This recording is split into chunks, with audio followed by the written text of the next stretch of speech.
Good afternoon, everyone. Bienvenue. Welcome to another webinar for the Women Who Lead program here at Concordia's Alumni Office. Today's talk is called How to Create World-Class Teams, and my guest is Concordia grad Sandra Hector. We'll be chatting about the importance of recruiting the right people in your organizations so that both the organization and the employees thrive in what they're doing. Uh, my name is Sylvia Otbos, and I'm responsible for the Alumni Women Who Lead program. And I'm happy to always see so many of you joining us on these webinars. Let's start off with a quick sound check as per usual. Please look at the bottom center of your screen. The icon titled chat is the chat box. Please click it and let me know the question today, let me know if you are responsible for hiring people in your organization. Sandra was asking me, and she said, who are the people that are on? So are you responsible in your organization? If someone could just let me just type something in the chat so that I can see that you can hear me at least. So we've got some no's and we have some yeses, some that have been in the past. So thank you. I can see that you can all hear me. While we meet today on a virtual platform, it is customary to begin our events with a territorial acknowledgement. We acknowledge that Concordia's campuses are located on unceded Indigenous lands. The Ganyo Nation is recognized as the custodian and the lands and waters on and and near where Concordia is today. Montreal, or Jojage, is historically known as a gathering place for many First Nations. Today, it is home to a diverse population of Indigenous and other peoples.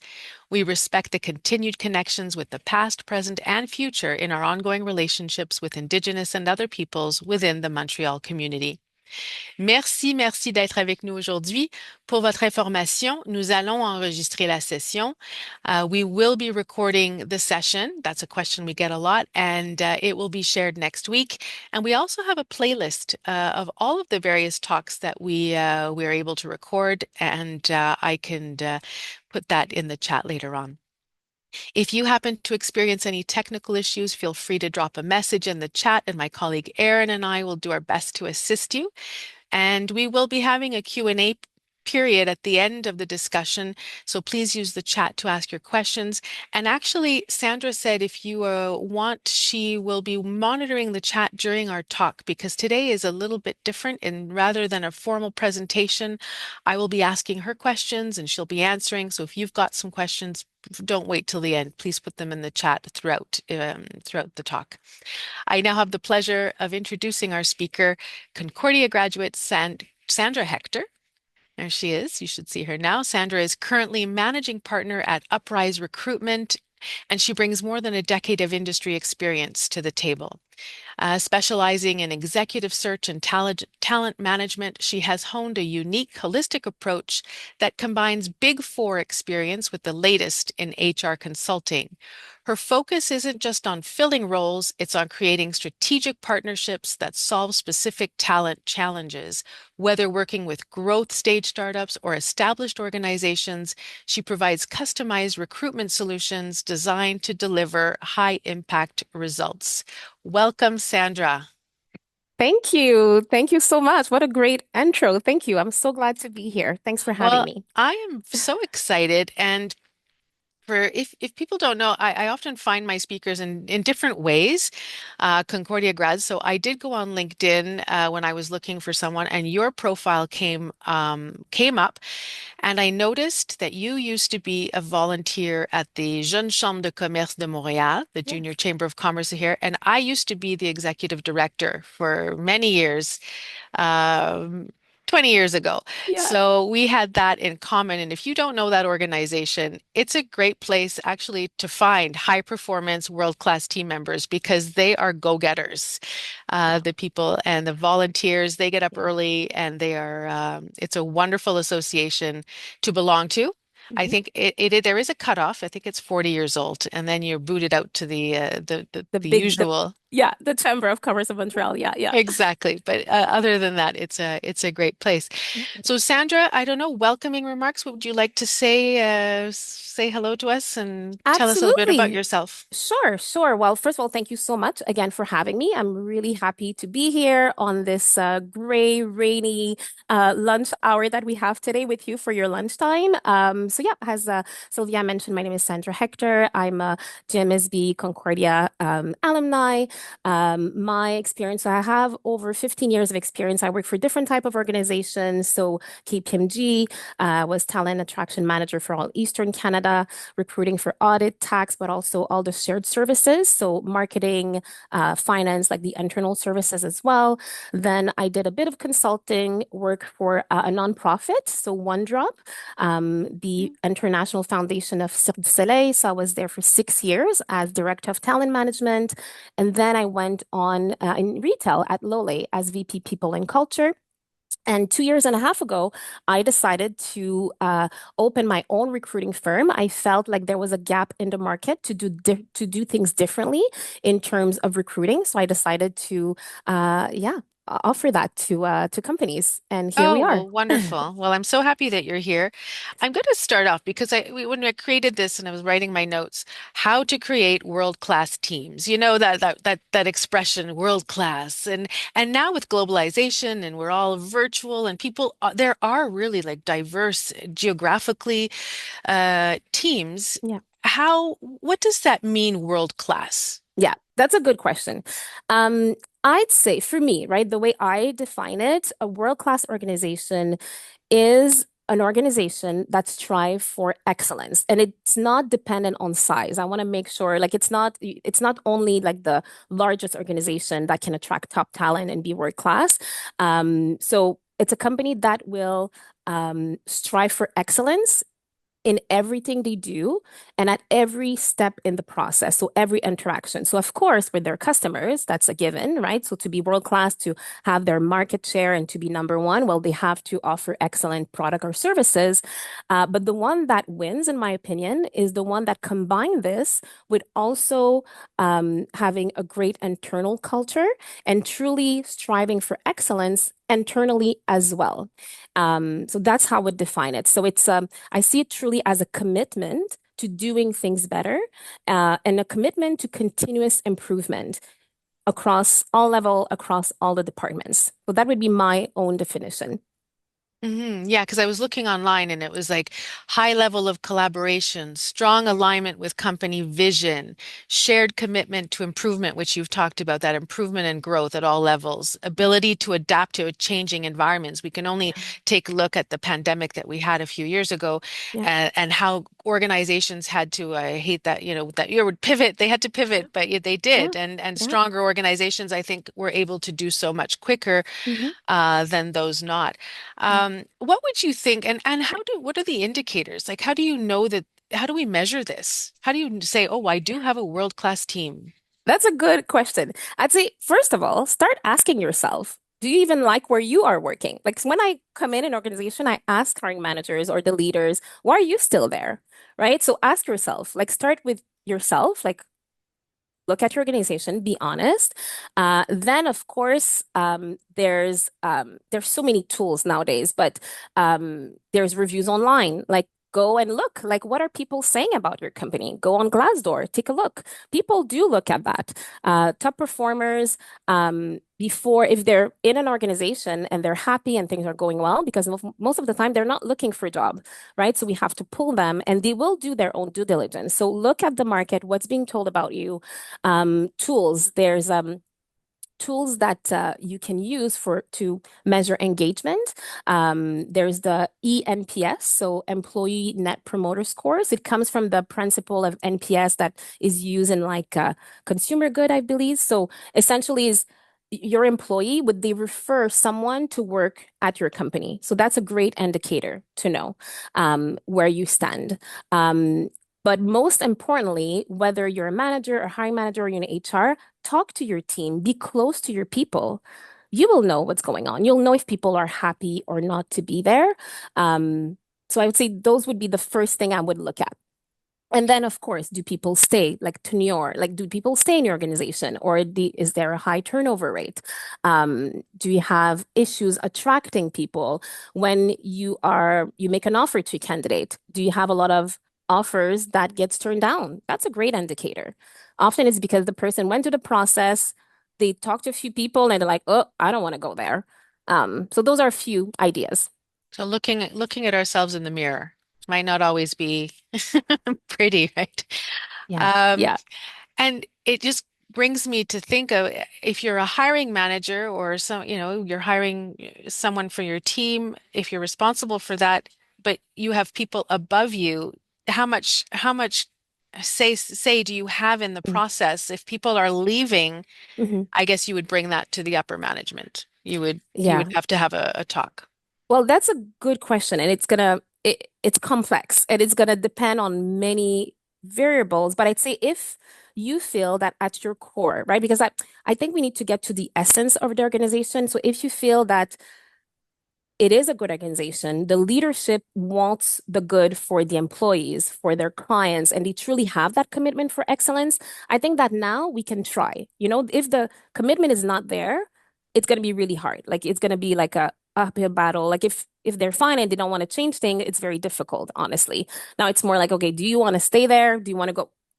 At some point. But if there's that commitment, yes, absolutely. Like be the agent. I always say to people, the culture of a company is the sum of all the people in the company, in the organization. So be that agent of change. So try to go to someone with maybe more, depending on where you are, more authority than you or more influence than you, and see how you can help change the status quo. But of course, it needs to be the premise is that there's an underlying commitment and interest, right, in doing this better, or else you're gonna be fighting alone. So Yeah, that's exactly. we have to be realistic too. Like if you cannot want it more than the people on top of you, it's gonna be very difficult. hmm Now, in terms of strategies that the best strategies to find people. Now, we've got people here on listening who have recruited before and some Hmm. who do not. So they might be thinking of this, well, I am a top performer. Where can I be found? Where can I Yeah. be more visible? We think about LinkedIn, the job sites you mentioned, Indeed, all there's the various job sites, and of course recruiters for what you do. And you mentioned that many people are not looking for work. The top performers are not. So Hmm. what are the best strategies if I'm looking for somebody? Okay, so if you are on the recruiting front, one of the best strategies for recruiter, again, depending on your resources, how much time you can dedicate to that, because often that's why our clients come to us, right? As a headhunter, um, we dedicate the time, we have the network, we have the tools. But if you are, um, uh, let's say, a recruiter, and you want to um, attract top performers, what I would say is honestly start by looking at your job description. Most people, most companies need to revamp their job description. It's generic, it's boring. So a lot of what we do with hunters when we come in is that we truly take the time to understand the essence of the organization and what makes the company different. And what I say is like we make a sexier job description, right? Something that is more attractive to a top performer. So I would say first look at your job description, look at your employer career section on your website. If it's generic, it's boring, and it's a bunch of words that don't really mean nothing, or it's very generic, well, you're not differentiating yourself, right? So I would say look at that first. Then ask yourself, why would a top performer that is performing elsewhere, is on a great career track, is probably getting, advancement opportunities, promotion, why would they come and move to your organization? Why would they do that? What do you have to offer? Is it better work-life balance? Is it a more positive work environment? Is it more challenging work? Like, what do you have to offer? Truly, like when you look at your organization and then highlight these things, because often that's what I see a lot. So people go from large organization, and sometimes they want to go to, let's say, a smaller organization that is still world class, that still strive for excellence and rigor, but the human aspect is higher. So it's a more positive work environment, work-life balance. I've seen it. I have one of my clients, they're actually pulling people from big four firms, so the big four accounting firms, to come into like a boutique consulting firms. And one of the amazing thing is that their partners have social life. Like they truly have social life. Like, and like I won't go into the details of it precisely, but what I mean by that, they have hobbies and they excel at their hobbies on like international front. So they have time to work hard, but also have time to cultivate their own personal interests in their life. Well, for some top performers, that's great because they're like, I don't want to just work and have no time for my interests, for my family. I want to go there. Yes, it's smaller, but that aligns with my values. Because yeah, I'm able to develop as an individual as well Hmm. at that organization. So I feel like every organization has something, but really start with why someone would come, start with why you still here. Ask yourself, and often it's in the little things. It's little anecdotes that I pull from my clients when I have like intake meetings at the start of a project, and I ask them for those stories, and then share these stories with the people you want to attract to show them what life would look like at your company. That would be one tip. Yeah. Yes, you have to be good at sales. You're you're selling your Yes. organization for sure. In a way, but I always say it's not selling. It's yes, it's true, but it's not selling like selling how A do you say that? product. Yeah, or selling cars or no, it's truly about understanding what are the motivation of the individual, what are their values, what they're looking for, what are their ambition. Really get interested in the person in front of you, and if your organization is a match, great. Right. And then it's going to work out. If it's not, well, you need to move on to the next one. You're not the organization for them. So I think it's both ways. Yeah, definitely. You started talking about yeah, finding that match and who's in front of you and what are those person's values and what they're looking for. We Hmm. on the back end of our when we were prepping for this talk, Yeah.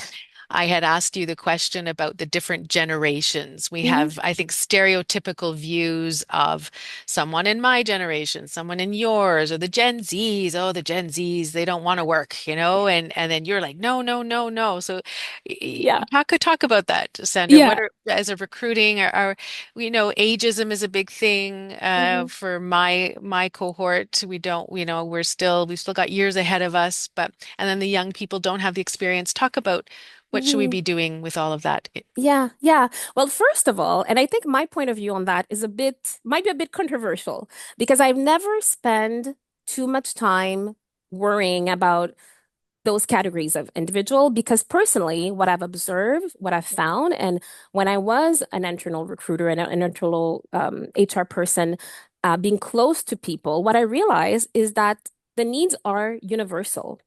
So who doesn't want more flexibility, more autonomy in their work, more freedom, more fulfillment, um, more more of a positive work environment. Like I feel like those are universal, and that may be what happened. And please correct me if I'm wrong. I don't want to, but maybe what happened is that previous generation maybe accepted what was offered, like they accepted the status quo. And I feel like the younger generation, and even younger, younger generation than me, and probably people here in the chat, they're even bolder than us. They're bolder than me.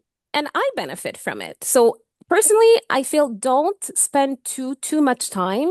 That's my opinion. I feel like those needs are universal.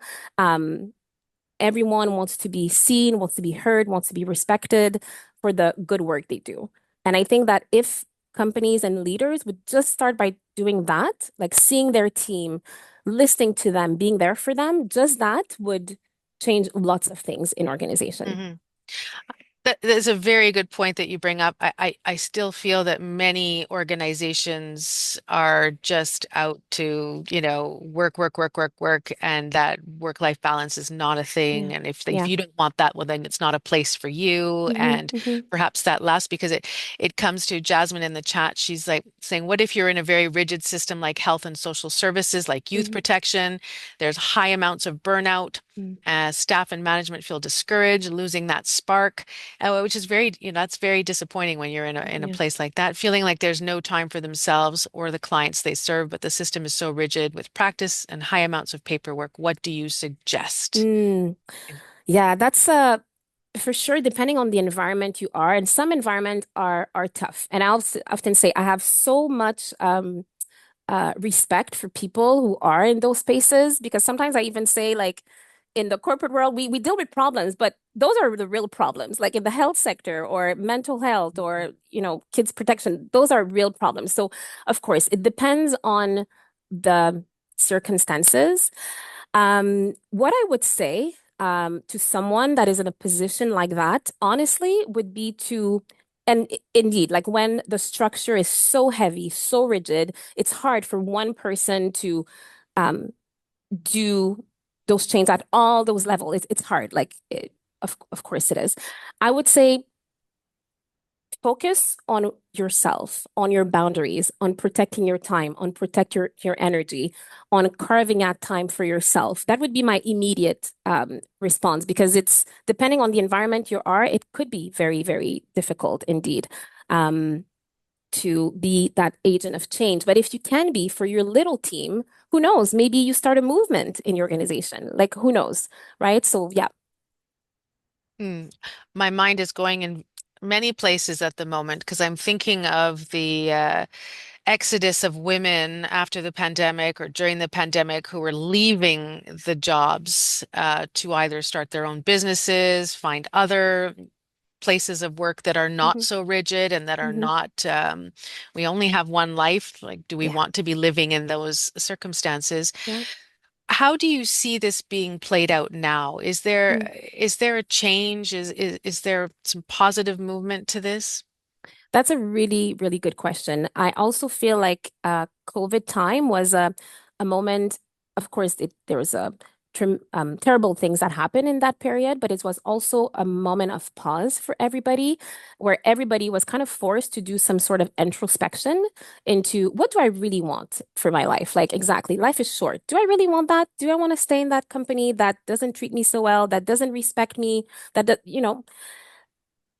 and I think it was a great time. Like what we've seen is indeed a lot of people went and did their own things, started their own businesses, or went for more flexible time. Gig economy is really, really big.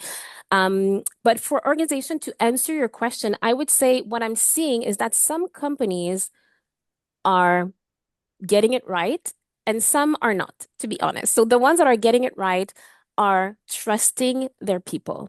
Mm. They hire great people and they trust them. And something amazing happens when you trust people. They will give the best of themselves. And I feel like great leaders, again, world-class companies that really strive for excellence, they understand that and they respect the individual, they respect their expertise, and they trust them. So for some organizations that I have the opportunity to work for, yes, they are more flexible because they understand and they understand that there's phases of life where women might need to spend more time caregiving, whether for younger children or for elderly parent, and they adapt. But I'd say to anyone that's like on the not in those organizations and I want to go to those organizations, do your due diligence, right? Do your reviews before joining a new company because some get it right, some others have different views. And that's okay too, because I often say it depends on where, at what stage you are in your career. So if you're at a stage where you want to be in that more um not rigid but more rigid or more like there's no work-life balance but I'm going to learn a bunch, right? It's going to be your training school. Well, go and do a few years and then sky's the limit. You can go elsewhere. So I feel like depending on where people are in life, there's a place where they can um find something that would correspond to them, but do your own due diligence for sure. Yeah, so Yeah. important Yeah. to do that research. Talk to I'm us. Oh, go ahead, Sandra. Yeah, I'm Are seeing you reading something that something? looks, Yes. yeah, I'm seeing something that looks interesting. I've tried little acts of kindness for staff who go above. Just Jasmine is saying that, and I think it's great for staff who go above and beyond here and there or seem overwhelmed. It's spread very small and quickly, but Hmm. adds a little bit of light in the space. Exactly. I feel like Jasmine, you truly captured it. And I think that leaders or HR, like I won't read the whole thing because Hmm. it's a bit long, but and she's giving an example. Yeah, little positive affirmation. Um, absolutely. I feel like those little acts um go a very, very, very long way, and people overlook these things. But it's taking that time to put attention on an individual, and it's people really overlook that. They really do. Yeah, Yeah. I think so. Yes. And I think people do want, there are different types of employees. Some want that more connection with their colleagues. We Hmm. spend so much time, and I see in my own organization here, some people do not, Yeah. and it's, Yeah. I think as a leader, it is knowing who is on your team. Yeah, exactly. And adapt, right? Adapt to them. Yeah. Exactly. Many companies are doing away with DEI at the moment. We look at the US landscape. I'm not quite sure about what's happening here in Canada if they're following suit, but what about what is the role of diversity? We talked a little bit about the generations. What is the role of diversity in these top, world-class teams? Hmm. I think that's something that those world-class team understood as well often is that diversity brings different point of view and makes for richer organization. And most of them got that. Like honest, like they of course there's still work to do, but they understand and they value that. We were even talking about a typical profile a bit earlier, right? In the same line of thoughts, people that have a different that don't have like the is that the word homogenic? Like it's not like an homogenic track in their career or not like the homogenic typical type of person we'd seen in that organization, people now, great leaders, understand and value that. Um, that diversity really adds to the culture. It adds different perspective. It strike innovation a lot because those people will come with new ideas.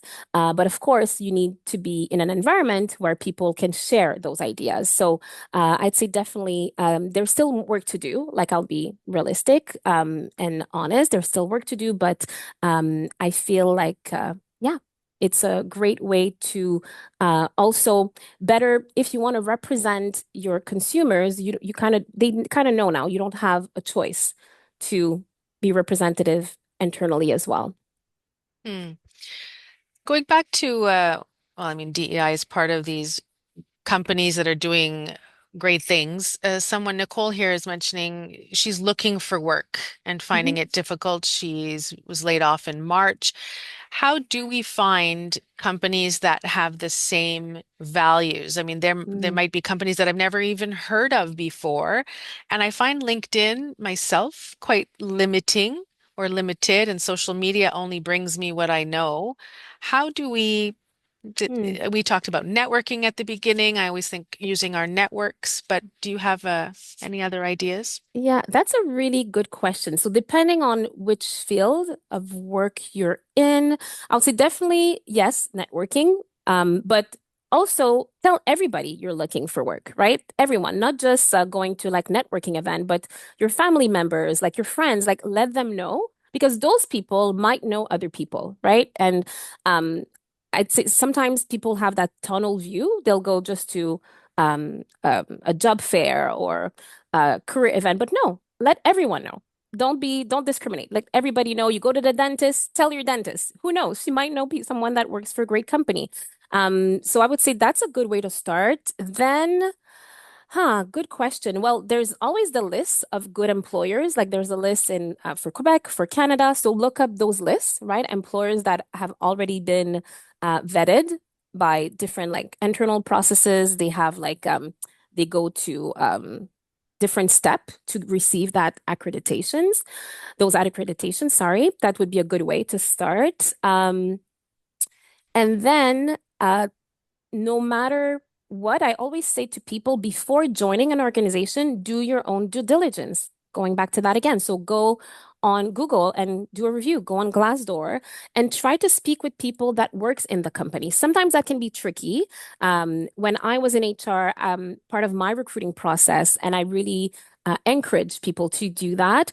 Um, when the whole process was completed, I would I would call them like informal kind of culture chat, just a chat between a member of the organization that was not part of the recruiting process, someone that was at a closer level from the new employee, just for them to have a informal conversation together. Um, and where the employees can really share, okay, what life is really like where the candidate, the future employee, has an opportunity to truly ask questions. So I think that's also something. And of course, it's rare that the person's going to be like, yeah, that company is bad, of course, but by the tone of how they answer, you might be able to get things, right? Uh, if they're, it's very rare that the employee is going to be doing the coffee chat with you, but by the tone, right? By what they share, you'll feel it. You'll just feel it. Hmm.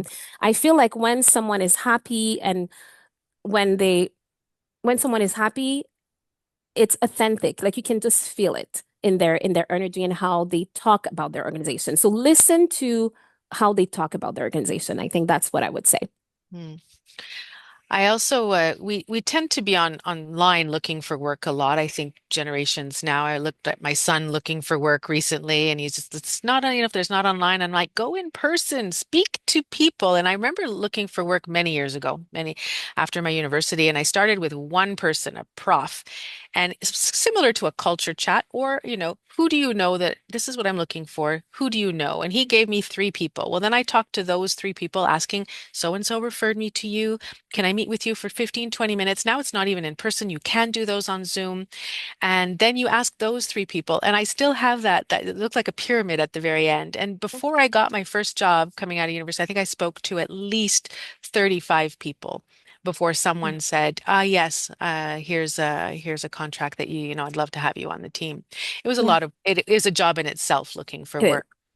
It is. And which leads me to my next question, looking at, I've got LinkedIn open right here, but the job opportunities in LinkedIn and the role that AI plays. Are people ask me, is my CV even going through the filter of AI? Am I visible even? I'm not getting the calls anymore, and I'm really suited for this job. So I wanted to get your take on AI and the recruitment process when it comes to job sites. Okay, that's a good question. And again, what I'm going to share, sorry, is going to be a bit controversial. In the sense that, okay, you mentioned several great things.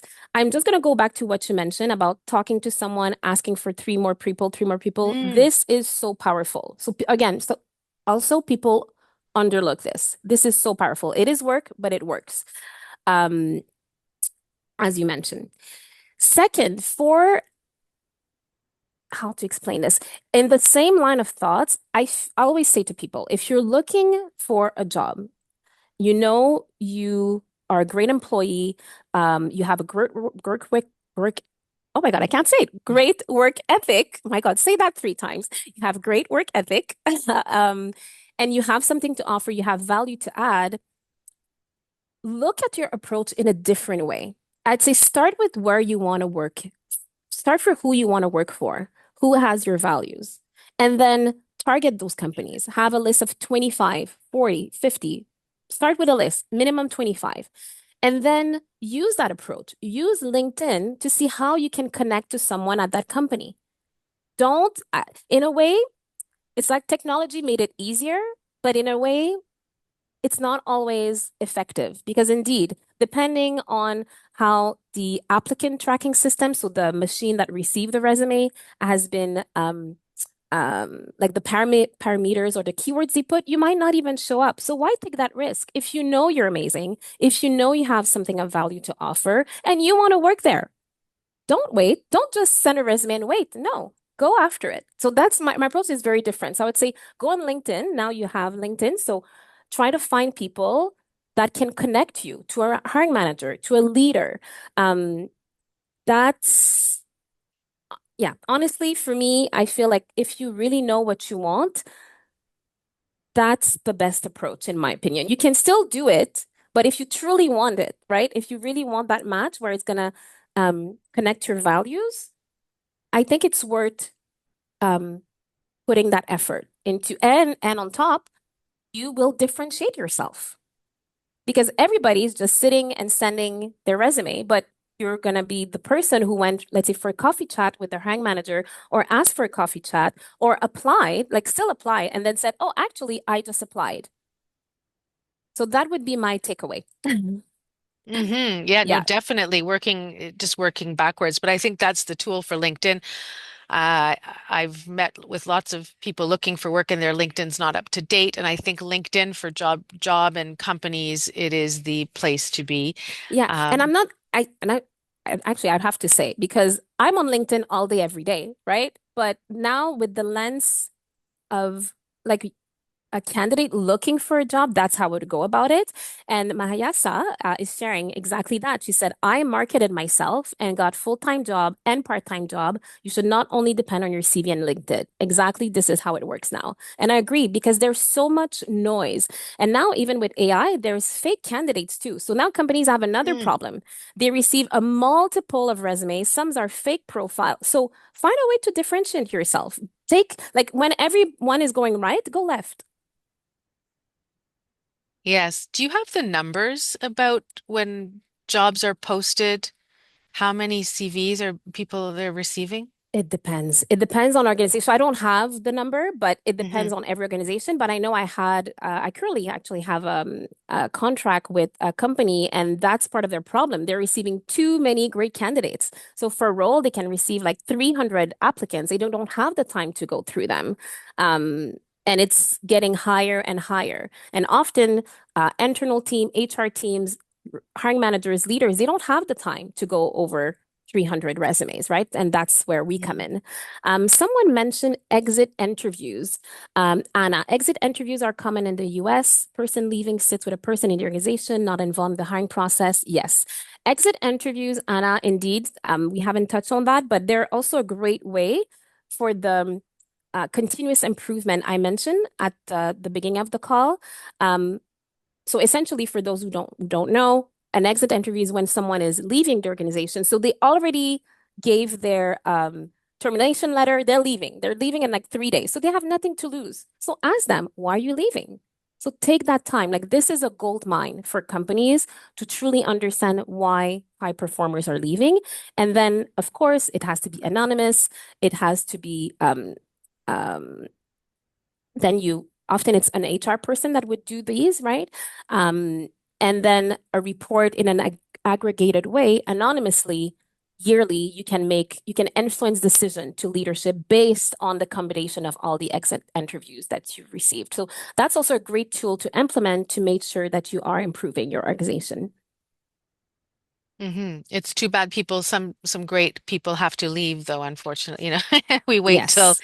we Yeah, wait till that moment, but I mean yeah. it's But sometimes you have to leave because it's bad, but sometimes maybe they want something else, and yes, that's okay. Like exactly. people nowadays don't stay in companies for 20 years, so that's fine too, right? If they made their time and at this stage of their career, that's what they wanted, and now they want to move on to something else, Of it's course. fine too. So yeah, Yeah, and sometimes you have to leave to get a higher position and sometimes come back. I've seen that yeah, happen boomerang, we as see well. that sometimes happen. Yeah. Absolutely. Yep. Mm. The chat, yes, we've got some other comments here that I wanted. There's a great question for people who have difficulty marketing themselves. We hear that a lot, especially, I think the two of us being at the Jeune Chambre de Commerce probably, we're, very extroverted and have ability to chat easily, but a lot of people do not. Um, what, what, Hmm. what would you suggest? I would say so for someone, that's a good question.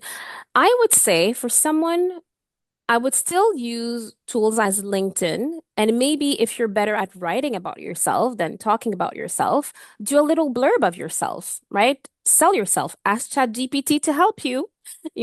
Put your resume into ChatGPT. Of course, remove your name, make it confidential, of course, right? All of that. But then ask Chat, like, how would you sell myself? Or how should I present myself to a hiring manager? Like, give me a little blurb. ChatGPT will help you and will give it to you. And then reach out to those people and introduce yourself with LinkedIn messages. That could be an approach. Um, and then, of course, yes, when you get the interview, when you get the call, you'll have to sell yourself in some way.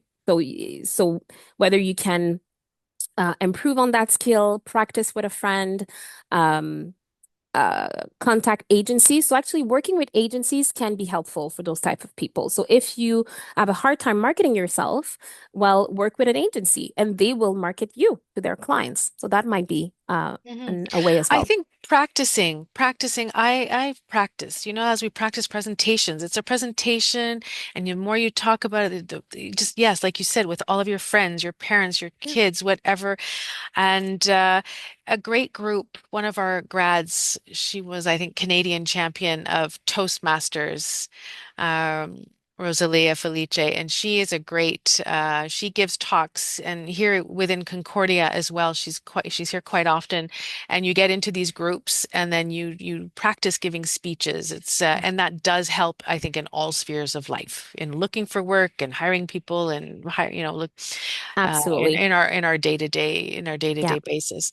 Yeah. I Toastmaster is great indeed. Yeah. Yeah, and of course it is nerve-wracking. I mean, I have a facility of speaking, but there are times where you do feel tongue-tied, and I have come out of places before like, oh shoot, I didn't say that. I didn't say what I wanted to say. It happens, but the practice makes perfect, I guess. Not that we want perfection, but. Yeah, my essay, get involved with showing up. It always works. You always find someone. That's true. It's true. Um, let's go back to the AI discussion. It's quite prominent these days. And someone said to me, Sylvia, I don't have a linear, and I mean, I don't have one either. I don't have a linear path Mhm. creating strong teams. And if AI is the first filter for many, does AI see that? Can they read between those lines and see how great I am if I've changed careers every 10 years? hmm That's a great question. And I think that that's also what's going to differentiate a good, let's say, headhunter, recruiter from another one is to use AI as a tool, but not as the ultimate element. So AI is a tool. Yes, it can accelerate things. It can help you do talent mapping, sourcing quicker. But often the gems, because the thing is, often the gems are not there because everyone is having access to the same profile. So Mm. um, don't strictly rely on AI. And for candidate, that's why I say don't often rely on the systems either for the reason I mentioned, because you might not get through because of AI. So go network, go directly to the Mhm. person. But I think if companies give all the power to AI, it's a huge mistake because no, like we still need, it's only, I still believe that only a human can see through these profile and make links and say, oh, that person work in that industry. Actually, those are great transferable skills for us to bring something new to our organization. AI might not be, well, maybe one day, but currently I don't think it's able to do that. Mm. Absolutely not. No. Yeah, so it's a And tool. I think we need to it's a remember tool. that it's a Yeah, tool. yeah.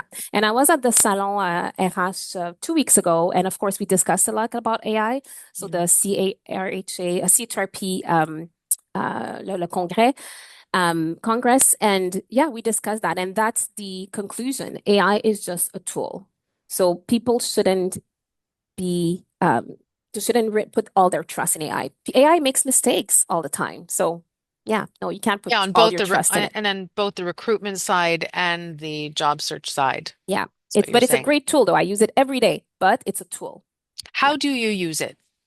May I That's a ask? great question. I use it for sourcing to help me source quicker. I use it to help me, let's say, as I was telling you, right? If I get a job description from a client, it's very generic.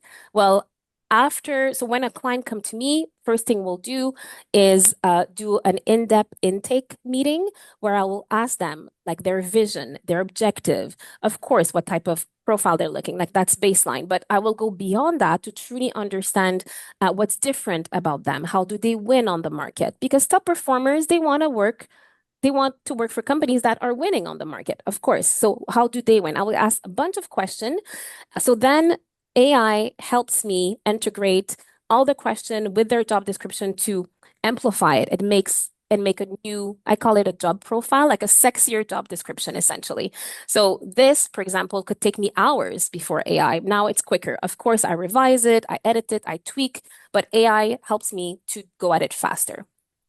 That's Hmm. one example, for example. So you can do that in your organization. If you are a hiring manager and your job description needs a revamp, ask AI to help you. Yes, definitely. Yeah. Um, let's talk about you've got this world-class high performance team. We did talk a little bit about how to retain them. hmm Do you have anything to add? We talked a little bit about it, but hmm Definitely, what because are good companies doing? What are these great companies doing? yeah, that's a really, really great question. And as we're talking before, I feel like something that gets overlooked is something super simple, those weekly check-ins with your team.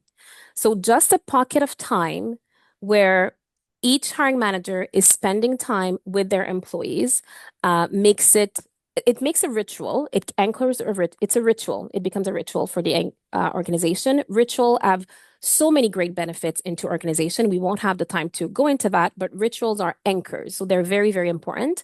Um, and really taking that time to hear the employee, see the employee, discuss the wins. What were the wins? So that covers the reward part, right? We now know people like to receive reward. So check. What went not so well? Okay.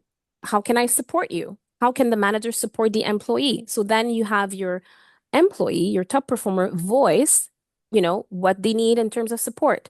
What are the objective or the focus for for the rest of the week or for next week or for the month, for the quarter, whatever. So just then that ensures clarity because often, and we haven't talked about that, but often in an organization, a big, big problem is clarity. There's a lack of clarity on, let's say, the messages that come from the top, they don't get distilled down. And then people, they have those new initiative and they don't know about them and they're like, they feel like they were not involved. So these pockets of time with so weekly check-in, something super, super simple, but I've seen it and it works. And in those organizations, those leaders, they make it a ritual and they make it a non-negotiable. So no matter what happens, they are present and they're there. So that again shows very, very strong a very strong message to employees that, wow, I'm cared for. My boss, he's busy, she's busy, but she still takes that 20, that 30 minutes every week, no matter what. And that's a pocket of time where she is fully there for me and that full attention and that full presence. And these are one-on-one meetings you're talking about, not a team meeting. No, no, because I feel like those one meeting is where people truly build rapport, Hmm. build trust, and that's like we need, of course, those larger meetings, but something that truly gets overlooked, and I've seen time and time again, but organizations sometimes that struggle are when we're like, oh, we don't have time for this. Oh, we talked about this. But no, you haven't. Or people don't know. So, and one of the qualities, because we have talked about that briefly, but one of the qualities that I see in amazing leaders is that no matter how busy, like they're traveling, they have all those big projects, like they're working on very, very interesting and things, but they truly took the time and they understood the power of attention and caring for people. So I'd say if one takeaway would be that, like if you had it and you at one point and then you decided to stop, have all your hiring managers have weekly check-ins with their team, you will learn so much from those meetings. Hmm. That's very good. Very good point. Um, we live in a hybrid world still. I think a lot of people do hybrid. Can you have a world-class team in a hybrid or virtual setting? There's Absolutely. challenges to it, of course. Yeah, yeah. There's challengings for sure. There's challenges for sure, but it is possible. Absolutely. I think it's important again to have those ritual or those anchors where people are together. So depending on like so again the size of your organization, maybe it's once a year if you're a global company, maybe it's twice a year if you're a national. It's gonna depend, right, on the size, the resources of the organization, and that in person there's things that you can replicate that, but it is absolutely possible. You might have to put a bit more effort into it, and that's a whole other segment. And I was actually on a call a few weeks ago where they were explaining. So essentially, when you have, let's say, a meeting and there's people that are in person and people on the Zoom, you actually have two meetings. Like there's ways, right? And if you guys have a hybrid team, I would say get educated on how to make sure that people that are um, virtual and the people that are uh, in person, like educate yourself on how to make sure that everyone feels involved because it is possible, but you have to educate yourself. You're going to have to do things differently for sure. Yes, do things differently. I think that's the a big because I think we've all been on that meeting where you're just on screen, but you can't hear, you can't see. It's yes, it's more. Exactly. It is more difficult. Exactly. Yeah. Mm. Um, can you talk to us, Sandra? I know we have got a few minutes left about what's the emerging trends, what's happening in the recruitment, where are we going, where are you going as, with your career, and how does that shape the future for creating our great teams? That's a really good question. I feel like something that I'm definitely seeing is that talent is becoming even more, well, more scarce.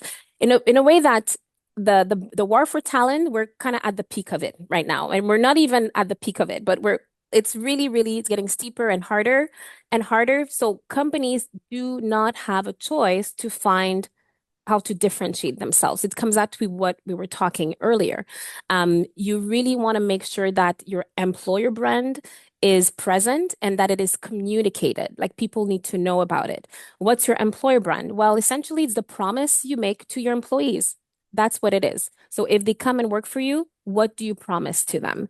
Um, I also feel that those universal values that we are talking about, because some companies are doing it so well that it's good. They're kind of leading the way for other organizations to do the same thing. So offering more flexibility, more trust. So we're progressing. It's very, very exciting, very dynamic as well. But I say that currently talents are more with all the information that they receive and all the information that is accessible to them, it's they're even more critical. I guess that's what I'm trying to say. Like they're even more critical than they were. So you really have to make sure that you're walking the talk. Like you really have to make sure because they're going to find out. And it's actually, we already know, we can just look it up online. Yeah, everything is more visible now. Exactly.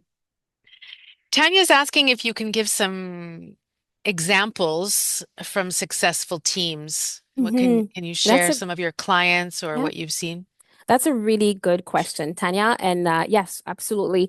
So, one team that I have the privilege of working for this summer, something that they do that is great is that they pride themselves on being um, uh, with having an environnement bienveillant, so a kind environment. So they again they're in the consulting field, they're a boutique management consulting management firm, but they do pull from the best talent across the world. So the best um, uh, other management consulting firm across the world. Um, and they really, when I say walking the really reflecting that, you seeing at every step in the organization. So really from the way they interact with the candidate, the respect they give to the candidate, the work-life balance. For example, work-life balance, because this one I know is huge. They make sure that so the hours of the employees like when they're working on projects, it's monitored by a third party. So essentially, it's HR who monitors it. So if they say that in 1 week or 2 weeks in a row, the person is working too hard, HR will be the one saying, no, like you need to take a day off next week. Like you've done too many hours. So really, again, committing to what they say, because a lot of companies say, oh, yeah, work-life balance, but there's nothing behind it. right? Like there's truly nothing behind it. So I'd say that's a great example and of what I've seen. And their even their reward program is collective because they talk a lot about collaboration. So instead of having goals and performance reviews that are tied only to the individual, most companies have both, right? So 50% is tied to individual performance, and the other percentage is tied to the company's performance. The way they manage it, if the company needs to reach a certain milestone collectively to unlock um the benefits. And of course, we could go in details and happy to chat with anyone because I know we could talk for hours, but I'm looking at the time too. But it's really being innovative and truly having a commitment to the good of your employees and backing it up. I think that's what's make a difference. And the company that gets it, that's what they do. They back it up. Mm-hmm. They have that vision. They walk the talk. Yes, Yes. Yeah. they exist. They do exist. They do. We need to dig sometimes, but they exist. They do. Yes, yes. And I think it's if different things. A friend of mine just won a trip from her company. She works with one of the big banks, and they're taking them all to a trip down south. I'm like, lucky her. My bank fees are paying for your trip. My high bank fees are paying for your trip. Bring me some sand back. But I guess it depends where you work because, in Yeah. the education sector where I work, we are not going to use money to bring teams down south. Yeah. That's Yeah. just not Exactly. even just to go to the restaurant, it's difficult, right? So I think it's just what you're looking goes back to what you're looking for. What are your values? What kind of company you want to be working in and for. So Yeah. thank you And so much. you're so welcome. And I'm sure those employees, when they're back, I'm sure they're much happier to be at work and they offer great service. So Mhm. it's a virtuous cycle. When employers treat their employees well, it's a virtuous cycle. Yeah. Yeah, the corporate retreats in person are great when employees are working remotely. Definitely now Yeah. that must be a place where people meet in the middle or somewhere. Um, Sandra, is any of your advice different for not-for-profits than for companies? That's a really good question because Hmm. I've worked for a nonprofit, and I'd say everything we discuss applies. Yeah, everything we discuss applies. The needs are the same. I feel actually that in nonprofit, something that's even more amazing is that the people are there for a cause. So the people are very mission driven when you're there. So there's that level too of in the culture that is quite remarkable, to be honest, because people are there and they're truly dedicated because of the impact they're making. So I feel like for nonprofit, there's even a way to um, attract and touch on those values in a much deeper way, right? Some companies needs to have programs, right? To we give to this, to give to that. Well, in a nonprofit, you are the cause. So I'd say work on that, build on that. Definitely. Well, I think we're going to stop there, Sandra. Like you said, I know we could talk a lot more and delve into some of these topics more, but it's been a pleasure having you share your stories, your experience with us. It shows you are very passionate about this work. So thank you for sharing your passion with us. If you would like to connect with Sandra, she's got a LinkedIn page. We're putting that in the chat. She also has her website, upriserecruitment.com, where you can see the services that she offers. So if you are in a business in a position to be hiring and you need some help, Sandra, you just book a call with her and she'll let you know how she can help you. Before we say goodbye, I do want to invite you all, as I usually do, to our LinkedIn group. Um, it's a group where about close to 1,200 people. I post other events happening and all the good things that are happening on campus, highlighting what our alumni are doing. So please do join there. We do raise funds talking about a good cause. We raise funds for female students in need. So the Women Who Lead Bursary. If you do enjoy our free content, any amount that you can donate to these students is very much appreciated. That link is also in the chat. Our next event is going to piggyback on this one. It's with a Concordia grad, Crystal Agostino, and she's going to be talking to us about visibility in an AI world and how we look for jobs.